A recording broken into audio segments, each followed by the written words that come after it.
Bonjour à vous et bienvenue dans cette mini-série consacrée à la communication.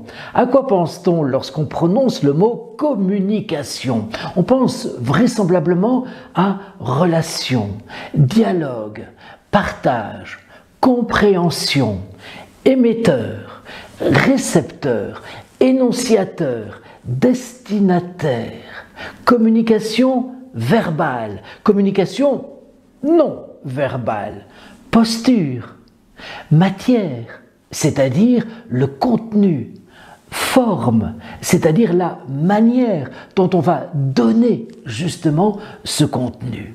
Nous reprendrons bien sûr tous ces termes durant toute notre mini-série. Si on évoque maintenant l'étymologie même du mot communiquer, communicare, il faut parler d'être en relation avec. Figurez-vous qu'il s'agit justement de la même étymologie que communier, participer à, s'associer à. J'en viens alors à une première définition de la communication. Je vous la donne. La communication est l'échange de signes, de messages, d'informations entre deux ou plusieurs individus. Individus pouvant être entendus dans un sens large. Les animaux, faut-il le dire, communiquent aussi entre eux et ont un langage tout à fait spécifique. Abordons alors maintenant, grâce à un schéma, justement les différents aspects de la communication.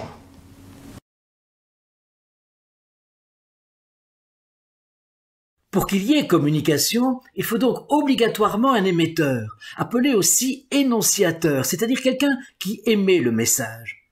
Le récepteur ou destinataire est celui qui reçoit le message. Ce message est transmis par un canal qui peut être auditif ou visuel.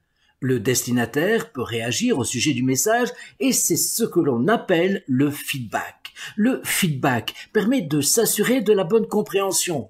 Ce feedback peut être verbal ou non verbal, comme opiner de la tête par exemple. Des éléments peuvent venir perturber la communication. On les appelle de manière générale bruit.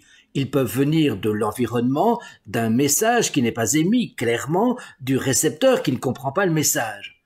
Ainsi, pour qu'une communication soit efficace, il importe de veiller à ce que l'environnement soit tout à fait optimal, que le message soit adapté à l'interlocuteur, à la fois sur les aspects verbaux et non verbaux, que les récepteurs soient à l'écoute, donnent du feedback, fassent préciser le sens des termes et éventuellement reformulent le message. Il faut donc prendre soin de sa communication, ce que je tente de faire pour bien atteindre ses objectifs. Rendez-vous prochainement pour le deuxième volet de ce polyptyque consacré à la communication.